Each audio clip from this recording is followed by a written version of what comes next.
Well, we've just been talking winners are grinners. I mean, the best win of your career, without a shadow of a doubt. Yeah, it definitely was, Stewie. I played, I was chasing from the get-go, and there was a time in the match where I needed to hit someone. It was 160 finish in the seventh leg, and I believe that changed the final for me. You beat Whitlock in the deciding leg. You've won a World Series event. You hit a 9-darter. You won a Pro Tour event. It's all clicking into place. Well, like I used to say before in these interviews, mate, I was just waiting for the right moment for everything to gel together, and at the moment it's all coming together. The doubles are going in, the power scoring is coming back, and the confidence is flying. It helps as well that you're happy at home and everything's sort of a lot more settled, with the family being back in Perth, and it comes across in the way that you're playing. Yeah,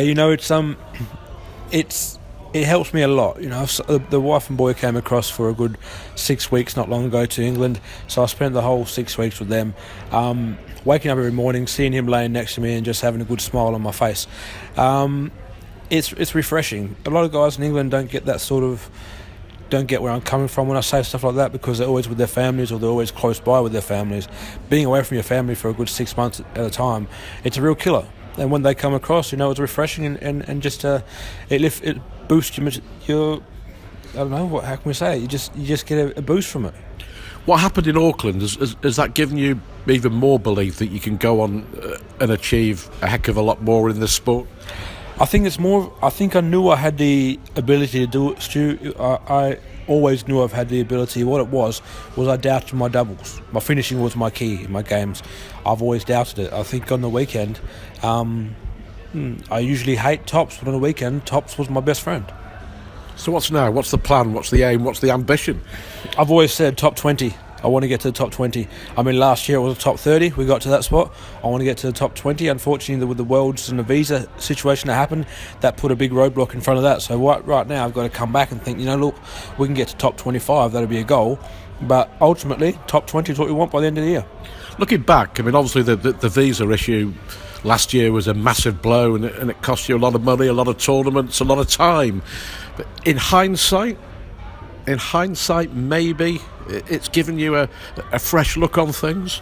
I'll tell you what, it didn't just cost me money, it didn't cost me time, it cost me a house. I had enough money in the bank to save for a house, and the Worlds and the Players' Championships money fund that I was going to get was going to let me buy that house outright. So everything on my shoulders was been gone. So what happened is the visa came in, the unfortunate circumstances that happened didn't allow me to come across and gain the money.